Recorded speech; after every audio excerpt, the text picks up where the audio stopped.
Hello বাচ্চারা, আজকে আমরা শিখব ফলের নাম বাংলা এবং ইংরেজিতে। তাহলে চলো আমরা দেখি আর শিখি। এটা হচ্ছে ম্যাঙ্গো। ম্যাঙ্গো অর্থ আম। আমের উপরের অংশ হলুদ আর ভিতরের অংশ হলুদ। এটা হচ্ছে জ্যাকফ্রুট।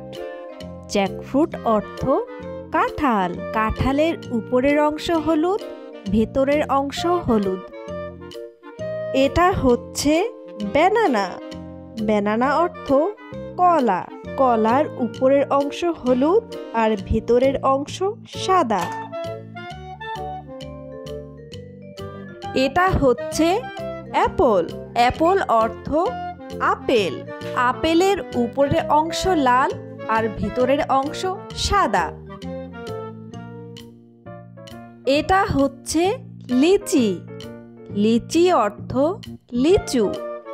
লিচুর উপরের অংশ বেগুনি আর ভিতরের অংশ সাদা।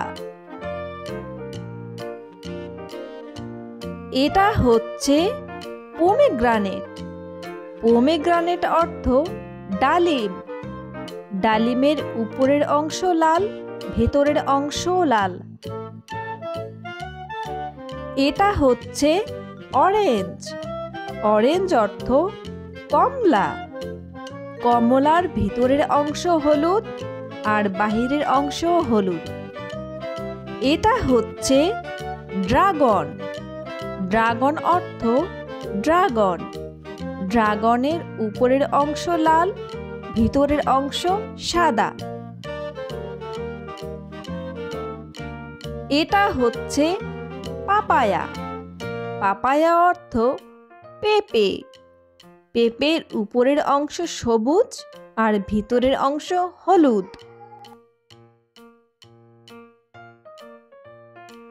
এটা হচ্ছে পাম। পাম অর্থ পাম। পাম ফলের উপরের অংশ বেগুনি আর ভিতরের অংশ হলুদ।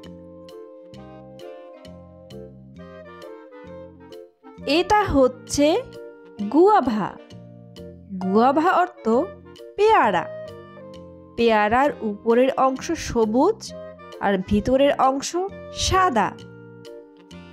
এটা হচ্ছে স্ট্রবেরি। স্ট্রবেরি অর্থ স্ট্রবেরি। স্ট্রবেরির উপরের অংশ লাল, ভিতরের অংশও লাল। এটা হচ্ছে ব্ল্যাকবেরি। ব্ল্যাকবেরির অর্থ ব্ল্যাকবেরি। ব্ল্যাকবেরির উপরের অংশ বেগুনি আর ভিতরের অংশ সাদা। এটা হচ্ছে পাইনঅ্যাপেল। পাইনঅ্যাপেল অর্থ আনারস। আনারসের উপরের অংশ হলুদ, ভিতরের অংশও হলুদ। এটা হচ্ছে লিচি। লিচি অর্থ লিচু। লিচুর উপরের অংশ লাল আর ভেতরের অংশ সাদা।